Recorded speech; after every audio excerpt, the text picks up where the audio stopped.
Today I want to demonstrate a tool I developed in Zoho Creator to identify the steps in a process.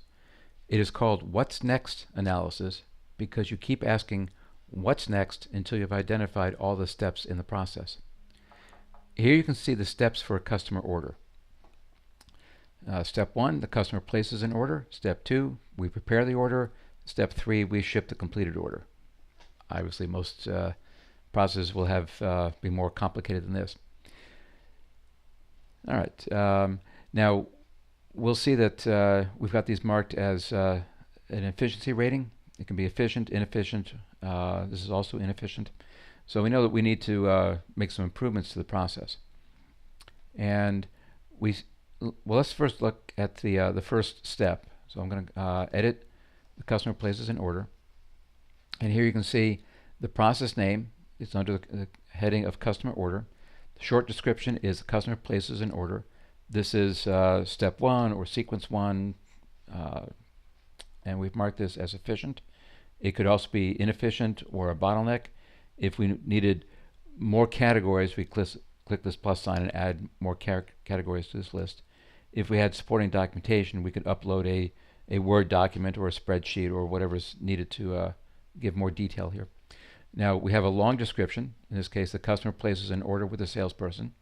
The inputs are the order can come in by phone, email, or in person. The outputs, the salesperson needs to send an internal email to the order processing department notifying them that an order has arrived. And here's a note about possible improvements. Instead of sending an email, the salesperson should enter the information directly into a database. So here you see all the information about this particular step. Okay.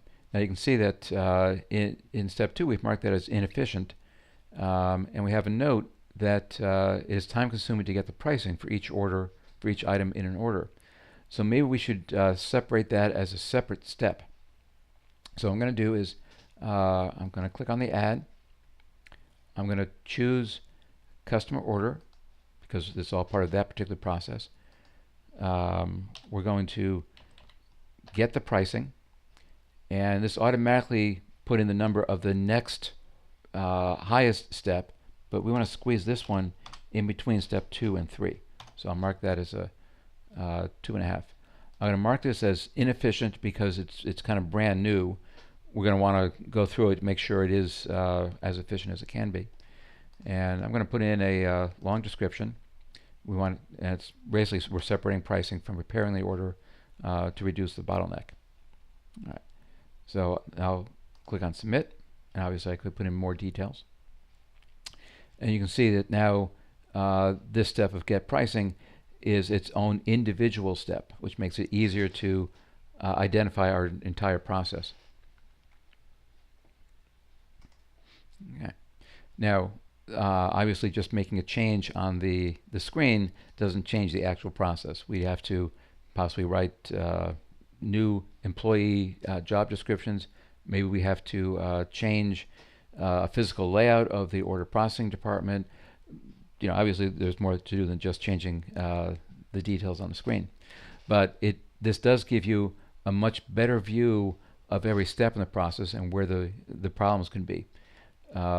We've got the customer place an order as efficient, which means we don't want to be spending any time analyzing that to see if it can be made better, because that's already marked as efficient. We want to work on the things that are marked as inefficient. Now that we've got this on the screen, I want to show you some other things that we can do within Zoho. Clicking on this symbol will show you all the possible fields that can be displayed, and I want to show the inputs and the outputs for each step. And I'll click on done, and here you see we now have those two fields displayed as well as the original fields. Obviously this adds more clutter to the screen, but in some cases you want to see all that information. If you didn't want to see it, then you would just click on this symbol again. You could hide those fields.